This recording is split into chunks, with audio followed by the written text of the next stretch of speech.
God is good all the time. Hallelujah. Salamat sa grace ng Panginoon. Grabe talaga ang Panginoon. Sobrang mapagmahal. Kaya walang rason na hindi po tayo sumunod sa Panginoon. At walang rason na hindi tayo mamuhay ayon sa kalooban ng Panginoon. Walang ibang Panginoon kundi ang ating Panginoong Jesucristo lamang. Hallelujah. So, and for those who are followers of Jesus, ito lang po yung 2 Corinthians 5:17. Hindi ako nagkakamali. 2 Corinthians 5:17. Pwede lang po kayo mag-comment kung mali po ang sinasabi ko, kung hindi po tama yung verse.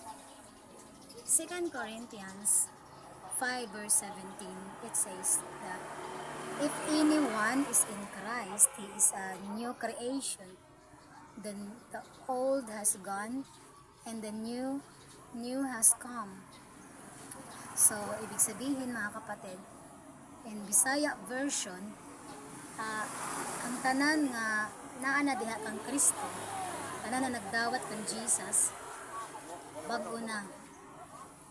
So, ang mga daan magkawala na, mga daan pagkatao, daan na ikaw, kung sa mga wala na, mawaya na. So, kung sa Tagalog pa, ang yung mas mahirap sa Tagalog yung mga yung in English lang, yung old self mo ay wala na. Kumbaga, the more na sumusunod tayo kay Jesus, the more natin tinatanggap yung kanyang salita, the more tayo na yung bang binabago ng Panginoon, the more tayong umiiwas na by the grace of God, umiiwas sa mga bagay na hindi nakalooban ng Panginoon, sa mga bagay na pinagbabawal na ng Panginoon. Iniwasan na natin kasi the more tayo nagbabasa ng Bible Kasi yung salita ni Jesus, nandyan nakasulat sa Bible in the New Testament. So, pag binasa po natin ng paulit-ulit ang Biblia sa New Testament, malalaman po natin ang kalooban ng Panginoon at and imposible po na walang magbago sa atin. The more tayong mag-transform at mapapansin talaga ng mga tao sa paligid natin na nagbabago tayo, kakaiba na tayo kumilos, unlike before. Kasi hindi na tayo katulad ng dati. Yun, nalatandaan ko na yung Tagalog na yun. Hindi na tayo katulad ng dati.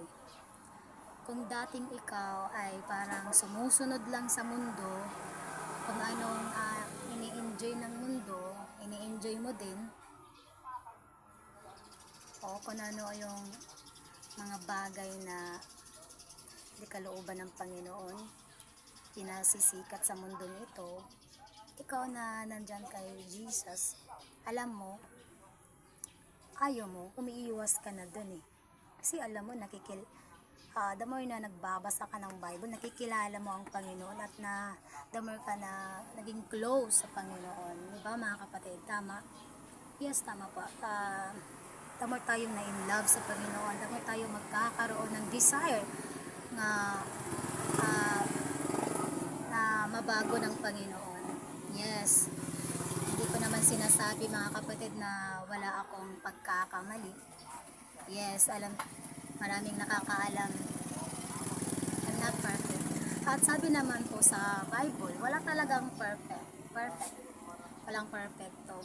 But, hindi po ibig sabihin na walang perfecto, hindi na po tayo mamuhay ng may kabanalan.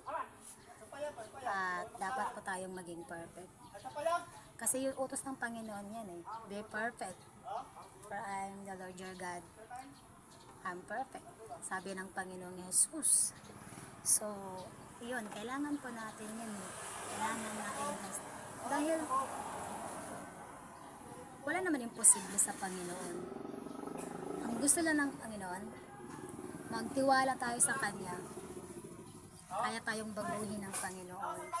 Hindi naman siguro automatic, but in the process.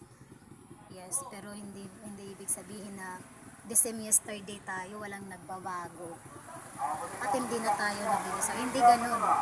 Ang mga lingkod ng ang mga nagdi-desire sa Panginoon, ang lumalapit sa Panginoon, nagbabago talaga yan.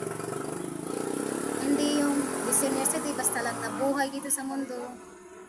Para wala nang vision, wala nang mission, wala nang desire sa Panginoon na wala na bang time na tanungin ng Panginoon ano ba talaga ang plano ng Panginoon, anong dapat natin gagawin, no? So sa atin, no, na mga tao, kailangan po natin na itanong sa Panginoon na, Lord, ano ba ang will mo? Ano ba ang dapat kong gawin?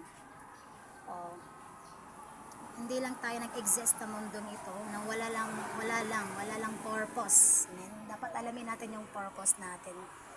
At malalaman lang po natin ang purpose kung lumalapit tayo sa Panginoon, nagbabasa tayo ng Bible, malalaman natin ang kalooban ng Panginoon. Hallelujah. God bless everyone. Yun lang po.